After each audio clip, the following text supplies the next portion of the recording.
இன்றைய தினம் தமிழ்நாடு முதலமைச்சர் திரு ஜோசப் விஜய் அவர்களுக்கு முருக பக்தர்கள் சார்பாக கடிதம் அனுப்பப்படுகின்றது. இந்த கடிதத்தினுடைய நோக்கம், திருப்பரங்குன்றம் மலை உச்சியில நீதிமன்ற உத்தரவுப்படி தீபம் ஏற்ற வேண்டும்.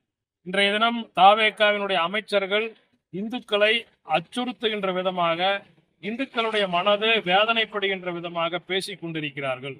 குறிப்பாக சட்டத்துறை அமைச்சர் நிர்மல்குமார் அவர்களும் சமூக நீதித்துறை அமைச்சர் வன்னியரசு அவர்களும் இந்துக்களுக்கு கவலை ஏற்படுத்துகின்ற விதமாக, பக்தர்களுடைய மனசுல ஒரு வருத்தம், வேதனை ஏற்படுகின்ற விதமாக பேசி வருகிறார்கள். நீதிமன்ற தீர்ப்பை நாங்கள் அமல்படுத்த மாட்டோம், கடந்த ஆட்சி திமுக ஆட்சியில் என்ன நடந்ததோ அதே தான் இந்த ஆட்சியில் நடக்கும்னு சொல்றாங்க. இது மிகப்பெரிய வேதனை ஏற்படுத்தி இருக்கிறது. தமிழ்நாடு முதலமைச்சர் இந்த விஷயத்துல தலையிட்டு திருப்பரங்குன்றம் மலை உச்சியில கோவில் நிலத்துலதான் நாங்க தீபம் ஏத்தோம்னு கேட்கிறோம். மக்கள், நாங்க தர்காக்கு இடையூறு பண்ணல, முஸ்லீம்களுக்கு இடையூறு பண்ணல. கோவிலுக்கு என்று எடுக்கக்கூடிய தீபத்தூண்ல திருப்பரங்குன்றம் கோவிலுக்கு சொந்தமான இடத்துல நீதிமன்ற தீர்ப்பின்படி தீபமேற்றுங்கள் என்றுதான் கேட்கின்றோம்.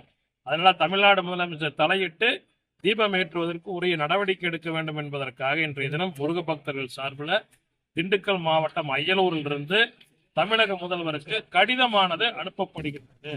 எல்லா பக்தர்களும் தமிழக முதலமைச்சருக்கு மின்னஞ்சல் மூலமாகவோ அல்லது கடிதம் மூலமாகவோ தபால் மூலமாகவோ அவருக்கு செய்தியை கொண்டு போய் சேர்த்தோம்னு வேண்டுகோள் விடுக்கிறோம்.